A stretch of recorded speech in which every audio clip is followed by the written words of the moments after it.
Halo, assalamualaikum warahmatullahi wabarakatuh. Pada video kali ini kita akan melanjutkan bahasan di mata kuliah matematika dasar untuk fisika yang berkaitan dengan turunan atau derivatif.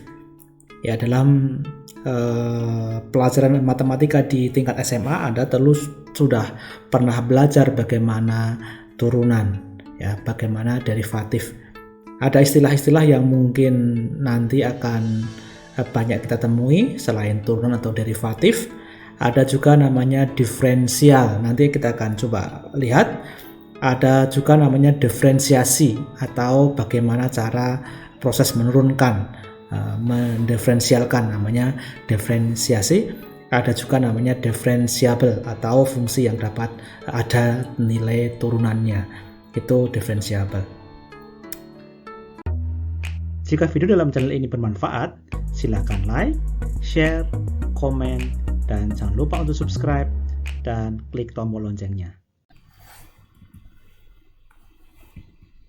Ya, kita akan bicara tentang slope atau kemiringan suatu fungsi. Yang ini tentu sudah pernah Anda pelajari di tingkat sekolah menengah atas. Nah, misalkan kita punya satu koordinat kartesian XY seperti itu. Kita punya satu garis yang menghubungkan di dua buah titik yang warna merah seperti ini, ini adalah titik satu dan titik kedua, kemudian kita hubungkan dengan garis yang warnanya merah. Maka tentu kalau kita pengen melihat kemiringan dari garis ini dimanapun sama, ya. Anda mau melihat di sini titik ini dengan titik ini kemiringannya sama. Karena apa? Karena ini garis lurus seperti itu. Jika ini titik pertama, ini titik kedua, maka dia punya koordinat x1 y1. Ini punya x2 y2. Jarak antara x2 dengan x1 itulah delta x. Jarak antara y2 ke y1 namanya delta y. Maka sebagaimana telah kita ketahui bersama, kita lihat slope atau kemiringan dari fungsi.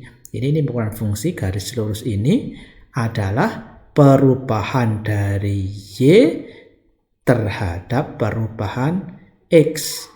Ya, slope atau kemiringannya itulah perubahan dari y terhadap perubahan dari x. Oleh sebab itu, nilai slope itu kalau delta y-nya semakin kecil, maka dia akan semakin landai atau horizontal. Jika delta y-nya semakin besar, maka dia akan semakin curam, kemiringannya semakin besar. Jadi kalau ada garis itu mendatar, maka berapa slope-nya atau kemiringannya? Ya, tentu adalah 0. Jika ini kemiringannya dia semakin naik, maka tentu kemiringannya akan semakin besar, slope-nya semakin besar. Ini untuk garis lurus. Ya, garis lurus. Coba perhatikan grafik berikut ini. Ya, ini adalah satu kurva, anggaplah adalah fx sama dengan x kuadrat, walaupun tidak persis seperti ini, ya. Ini karena hanya ilustrasi saja. Kalau dalam garis lurus, kemiringannya itu selalu sama. Di titik manapun selalu sama. Coba kalau kita lihat di sini. Kalau kita misalnya melihat di titik bawah, titik sini, ya, perpotongan antara kurva terhadap sumbu y ini, di sini kemiringannya ini kan di sini kan kalau kita buat garis gini, kemiringannya lah 0. Di titik ini tentu kemiringannya akan berbeda dengan di titik ini. Dan juga di sini akan berbeda. ini kurva fungsi fx sama dengan x kuadrat. Jadi kalau ini fungsinya misalnya ax plus b, maka ini memiliki slope atau kemiringan yang seragam satu. Sedangkan yang fx sama dengan x kuadrat tidak memiliki slope yang sama untuk setiap titiknya. Jadi di masing-masing titik ini, misalnya ini titik biru, ini slope-nya tentu akan berbeda dengan yang di sini. Ini mendatar, slope-nya 0, ini ada slope-nya, dia itu positif. Yang di sini, ini juga positif ya. Kalau kita lihat slope itu positif kalau dia itu menghadap ke kanan. Kalau yang di sini, maka slope-nya ini adalah ke sini kan. Garis ininya, garis singgungnya itu menunjukkan kemiringannya itu tentu adalah negatif. Oke. Jadi slope untuk x kuadrat berbeda-beda untuk masing-masing titik. Seperti itu. Jelas kan? Oke. Ini untuk slope-nya. Nah, garis singgung ini atau slope ini juga disebut dengan garis tangensial ya. Tangensial atau garis singgung pada suatu titik ini. Bagaimana konsep slope ini untuk fungsi secara umum? Kita akan belajar bagaimana turunan atau derivatif dari suatu fungsi. Nah, misalnya kita punya Kartesian, kemudian ada fungsi fx sama dengan x kuadrat. Nah, ini di titik paling bawah 0,0. Kemudian kita punya titik A ya, titik A FA di sini. Ini A, FA. Nah, titik kedua yang warnanya kuning itu di titik A plus H. Jadi ini jarak antara A ke A plus H berarti H kan? Seperti ini H. Nah, maka nilai fungsi itu di titik A plus H adalah FA plus H. Jadi fungsi ini artinya nilai A plus H itu akan dimasukkan ke dalam X-nya ini diganti menjadi A plus H. Jadi kalau ini A plus H, maka jika X sama dengan A plus H, maka Fx sama dengan A plus H dikuadratkan. Oke, kalau dua titik ini saya hubungkan dengan satu garis lurus, ini menunjukkan ada kemiringan, betul ya? Ada kemiringan seperti itu. Oke, kalau kita melihat slope, kemiringan dari garis lurus ini, ya garis lurus ini sesuai dengan konsep tadi adalah apa? Ya selisih perbandingan antara perubahan Y terhadap perubahan X. Perubahan Y-nya itu ini, ya. Perubahan X-nya itu ini. Nah, kemiringan garis itu sesuai konsep yang tadi adalah berarti perubahan dari Y-nya mana? Ya, FAH A plus H ini dikurangi dengan FA, ya kan? Ini. Yang X-nya, perubahan X-nya mana? Ya, A plus H dikurangi dengan A, berarti H. Jadi, kemiringan garis itu adalah F fungsi dari A plus H, fungsi X-nya sama dengan A plus H, dikurangi dengan FA, ini di sini, dibagi dengan ini dikurangi ini. A plus H dikurangi A, sehingga sama dengan F A plus H dikurangi dengan FA, jadi fungsinya dibagi dengan H. Dengan nilai X-nya A dan nilai X-nya A plus H, seperti itu. Oh, jadi kita punya F A plus H min FA per H. Inilah slope atau kemiringan. Kalau dua titiknya itu jaraknya adalah H, ya, untuk X-nya itu. Kalau misalnya hanya kita perpendek, jadi ini kita dorong ke kiri seperti ini. Semakin ke sini, maka tentu hanya semakin kecil, ya kan? Kalau kita dorong lagi ke sini sampai kecil. Nah, kalau hanya itu sangat kecil mendekati 0, maka ini kan garis yang ini dengan yang ini akan berhimpit. A dan A plus H garis ini itu nanti akan berhimpit. Kenapa? Karena H itu mendekati 0. Yang tentu ini kalau kita perbesar akan kelihatan H-nya kan seperti itu. Nah, seandainya ini hanya itu kecil sekali, maka seolah-olah yang menghubungkan garis dua titik itu kita anggap sebagai slope di titik itu atau kemiringan sesaat namanya. Ya, kemiringan saat di titik A itu kalau hanya mendekati 0 itu dapat kita tentukan juga. Nah, ketika hanya itu kecil sekali mendekati 0, maka kita menggunakan konsep namanya limit.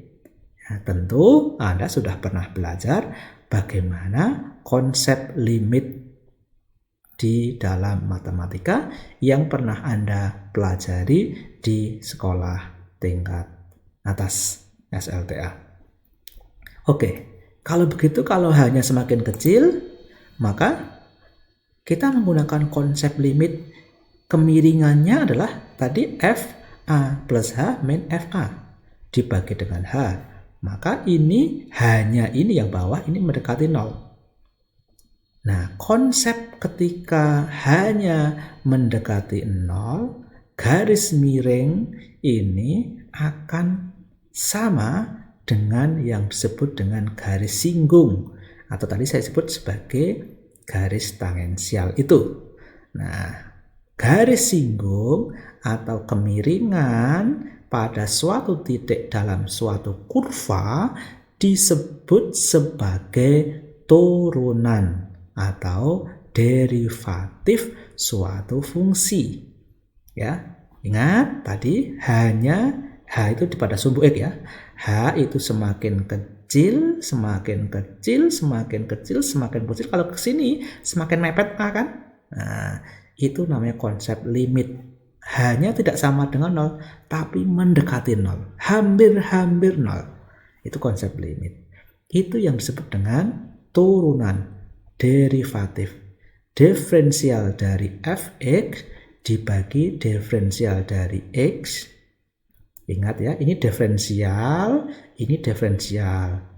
Nah, kalau nilai H-nya itu besar namanya delta perubahan, delta f, delta x. Seperti itu.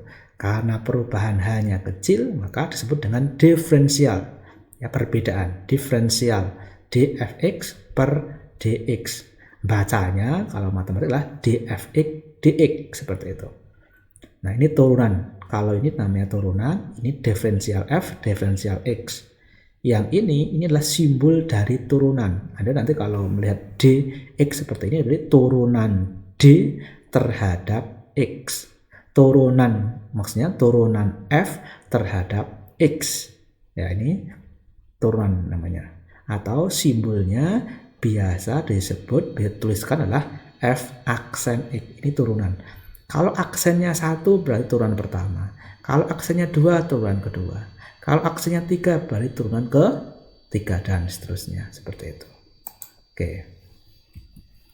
Nah, jadi kita sudah mengenal apa itu derivatif atau turunan fungsi x terhadap x. Bagaimana kalau ini diturunkan terhadap y? Ya biasa saja.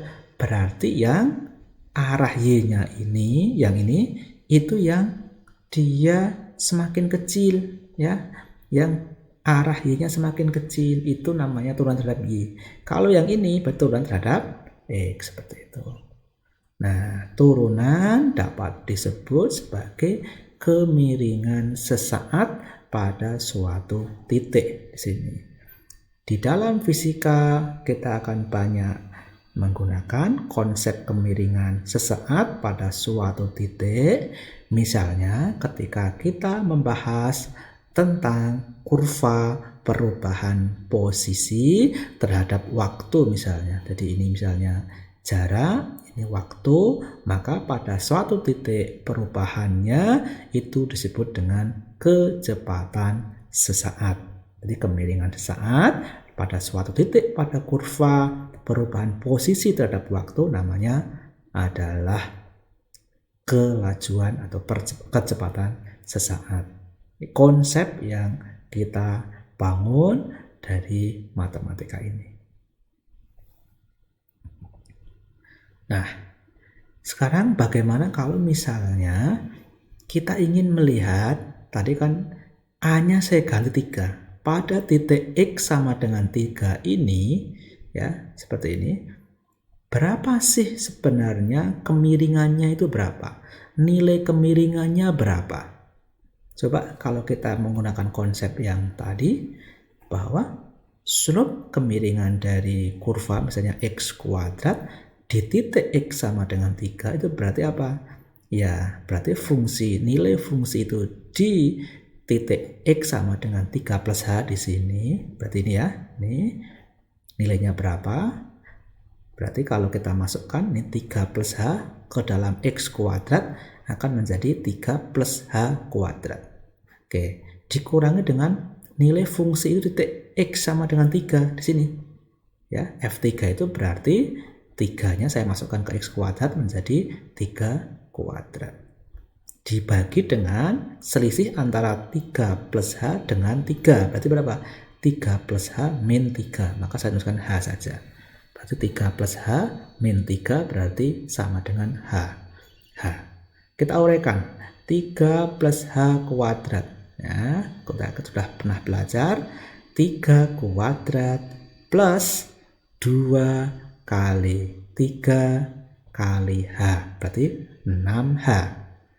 Plus H kuadrat, ini H kuadrat, min 3 kuadrat sama dengan 9. Maka kita akan ketemu bahwa ini 9 plus 6H plus H kuadrat min 9. Ini plus 9, ini min 9, saling meniadakan. Maka akan ketemu 6H plus H kuadrat per H. Ini.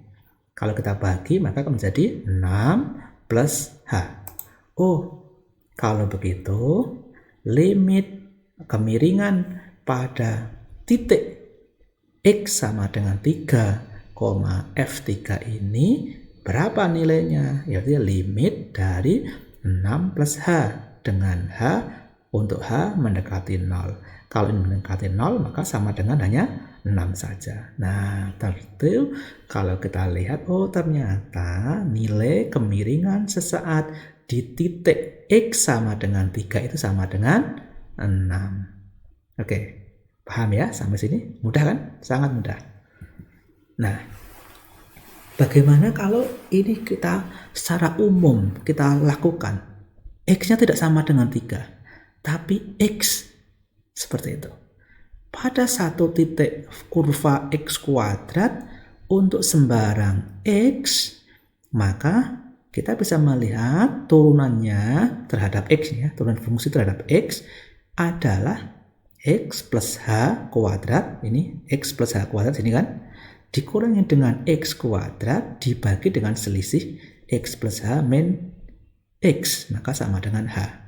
Maka ini sama dengan X kuadrat plus 2XH plus H kuadrat min X kuadrat per H ini. Ya, jadi ini ya, kalau ini dibagi H, maka akan menjadi, ini kan saling meniadakan, X-nya saling meniadakan, maka menjadi 2X plus H. Ya, jadi 2X plus H, limit 2X plus H. Kalau hanya mendekati 0, maka ini 0 kan? Berarti hanya sama dengan 2X. Oh, ternyata dengan pendekatan konsep kemiringan sesaat ini kita tahu ternyata turunan Fx sama dengan X kuadrat terhadap X itu sama dengan 2X, ya kan? Cocok dengan yang pernah Anda pelajari ketika sebelumnya. Menarik bukan? Oke. Nah, kalau kita misalnya ingin cara yang sama, Fx sama dengan X pangkat 3. Bagaimana turunan dari fungsi tersebut terhadap X misalnya. Coba kita gunakan konsep yang tadi, kemiringan saat ya. Coba. Oke. Kalau kita masukkan X plus H ke dalam fungsi fx ini, maka akan menjadi X plus H pangkat 3. Ini kan. Kemudian min X pangkat 3. X plus H pangkat 3 min X per pangkat 3. Tentu kalau ini adalah selisih X-nya ya X plus H min X berarti H. Sama. Kalau kita uraikan sama dengan ini kan X pangkat 3 plus 3XH kuadrat plus 3X kuadrat H plus H pangkat 3 ini.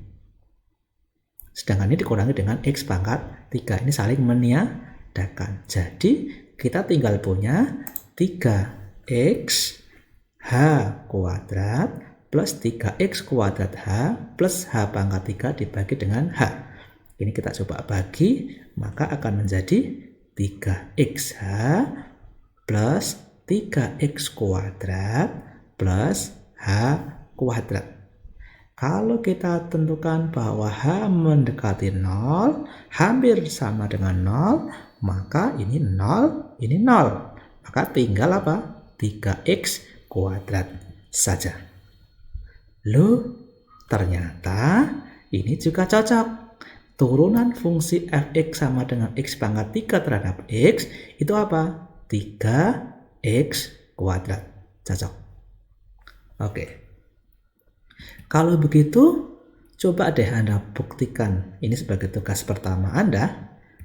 Yang pertama adalah jika fx sama dengan x pangkat 4, maka tunjukkan bahwa turunan fx itu terhadap x adalah sama dengan 4x pangkat 3. Coba buktikan dengan cara yang sama tadi ya. Mudah pasti. Pasti bisa. Yang kedua, ini. Secara umum kalau begitu jika fx sama dengan x pangkat n, maka Anda coba buktikan bahwa turunan fungsi ini terhadap x adalah n x pangkat n min 1. Tentu jika Anda dengan giat semangat berlatih, tentu Anda akan sangat mudah untuk mengerjakan hal ini. Oke, lanjut. Kalau kita punya, misalnya punya fungsinya adalah A kali fx, maka bagaimana turunannya terhadap x? Turunannya adalah A-nya kalau suatu konstanta bisa kita keluarkan. Ya, ini A-nya kita keluarkan. Maka sama dengan A dfx dx. Ini turunan dari fx. Ya, sama dengan A f aksen x. Ini adalah turunannya tadi ya. Oke, realnya bagaimana? Contohnya, kalau kita punya misalnya punya 5x pangkat 4, ya 5-nya satu konstanta. Dia tidak berubah. Maka turunan fungsinya itu adalah apa? A-nya kita keluarkan 5. Terus turunan dari fungsi x pangkat 4 apa? Tadi kan kalau pangkat 4 berarti 4-nya ditaruh sini 4x pangkat 3. Berarti ini 4x pangkat 3. Oh, kalau begitu turunannya adalah 5 yang dia konstanta dikalikan dengan 4, ini adalah pangkatnya, powernya 4, kalikan dengan x pangkat powernya kurangi 1, derajatnya, ordernya dikurangi 1, maka sama dengan 20x pangkat 3. Iya, mudah, sangat mudah. Berikutnya, kalau kita punya fungsi yang panjang berupa jumlahan atau penjumlahan, maka turunannya juga adalah aritmatik seperti itu, penjumlahan juga. Ya, jadi kalau dfx plus gx dx, maka sama dengan turunan fungsi itu terhadap x ditambah dengan turunan fungsi g terhadap x, atau secara notasi dapat tulisan f aksen x plus G aksen X. Loh kok semakin sulit tidak? Ini simpel sekali. Coba. Nah, kamu akan sangat mudah memahaminya. fx sama dengan 2x pangkat 4 plus 3x coba. Loh kan itu gampang, makanya ini sudah konsep ini ya. Fx-nya berapa? 2x pangkat 4. Gx-nya apa? 3x. Oh, kalau begitu kan mudah, iya. Turunannya adalah turunan yang fx ini, kemudian turunan yang 3x. Misalnya seperti itu. Maka turunannya ada apa? F aksen X sama dengan turunan yang ini apa? Taruhlah ini misalnya HX. HX ini GX. Ya, turunan ini apa? Ya, ini berarti 8. 4 kali 2, X pangkat 3. 8X pangkat 3. Yang ini apa? 3X turunkan 3. Ini 1 kali 3 ya 3. X pangkat 1 kurang 1, 0. X pangkat 0, 1. Berarti 3. Berarti turunan dari 2x pangkat 4 plus 3x terhadap x berapa? 8x pangkat 3 ditambah dengan 3. Sangat mudah. Jika video dalam channel ini bermanfaat, silakan like, share, komen, dan jangan lupa untuk subscribe dan klik tombol loncengnya.